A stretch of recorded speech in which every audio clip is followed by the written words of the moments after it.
আসসালামু আলাইকুম। BD cooking by স্বর্ণাতে সবাইকে স্বাগত। আজকে রান্না করে দেখাবো, সবারই অনেক পছন্দের হবে এই তরকারিটা।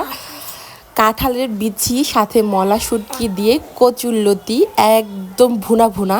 তো প্রথমে হচ্ছে এখানে রসুন কুচি আর পেঁয়াজ কুচিটাকে দিয়ে নিয়েছি, একটু হালকা করে ভেজে নিচ্ছি। আর এই কচুরলতিটা এমনভাবে রান্না করব যে কচুরলতি একদম আস্তই থাকবে, বাট এটা সিদ্ধ হয়ে একদম গলে যাবে আর কি, কিন্তু আস্ত আস্ত থাকবে দেখতে আর কি।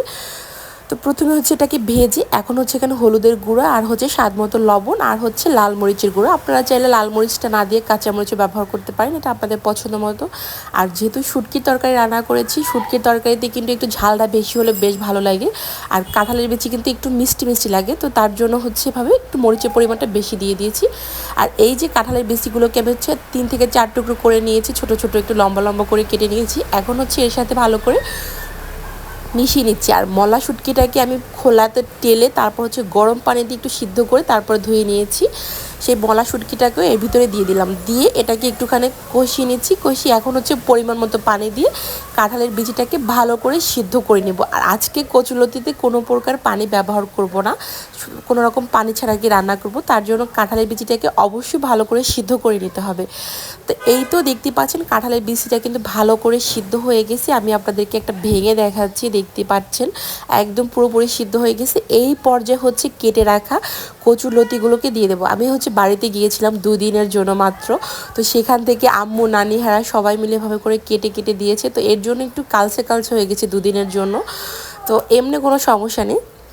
তা আমি কচুলতিগুলোকে একটু বেশি করেই নিয়েছি, সবগুলো একবারে রান্না করে এটাকে ডিপ ফ্রিজে সংরক্ষণ করে রাখবো। যখন খেতে ইচ্ছে করবে তার 1 ঘন্টা আগে বের করে নিলেই হয়ে যাবে, জাস্ট একটু গরম করে নিলে হয়ে যাবে, না কোনো রকম নাড়াটাড়া দিতে হবে না, জাস্ট ফ্রাই প্যানের ভিতর দিয়ে ঢাকনা অফ করে রাখলেই হয়ে যাবে। তো এই তো এখন হচ্ছে এটাকে ভালো করে মিশিয়ে দিতে হবে। আপনারা হয়তো এখন দেখতে পাচ্ছেন একদম কড়াই উপচে পড়ে যাচ্ছে, বাট কিছুক্ষণ পরে দেখবেন এটা চুপসে একদমই কম হয়ে যাবে। আর এখন হচ্ছে প্রথম এভাবে একটু নেড়ে দিতে হবে, কারণ এখন তো একদম সিদ্ধ হয়নি। যখন এটা সিদ্ধ হয়ে যাবে তখন একদমই নাড়া যাবে না। এই পর্যায়ে হচ্ছে ঢাকনা দিয়ে আমি রেখে দেবো 5 থেকে 7 মিনিটের মতো। 5 থেকে 7 মিনিট পরে হচ্ছে ফিরে আসলাম। দেখতে পাচ্ছেন কচুলতিটা কিন্তু আগের থেকে অনেকটা অংশেই কমে গেছে, তো এটা নাড়তে নাড়তে আরও কিছুটা কমে যাবে। এই তো আবার হচ্ছে ভালো করে নেড়ে উপরগুলো নিচে দিলাম আর নিচেরগুলো উপরে নিয়ে নিলাম ভালো করে, যাতে নিচেরগুলো যেহেতু সিদ্ধ হয়ে গেছে। এই পর্যায়ে হচ্ছে আমি আবার কিছুক্ষণের জন্য হচ্ছে ঢাকনা দিয়ে রেখে দিব, বেশিক্ষণ না, 2 থেকে 3 মিনিট রাখবো। আর এই তো 2 থেকে 3 মিনিট রাখার পরে দেখতে পাচ্ছেন কচুর লতিগুলো কিন্তু একদম প্রপারভাবে সিদ্ধ হয়ে গেছে, নিচে কোনো প্রকার পানি টানি জমা নেই। তো এই পর্যায়ে হচ্ছে কচুরলতিটাকে আমি ঠান্ডা করে একটা জাস্ট এয়ারটাইট বক্সে করে রেখে দিলে হয়ে যাবে।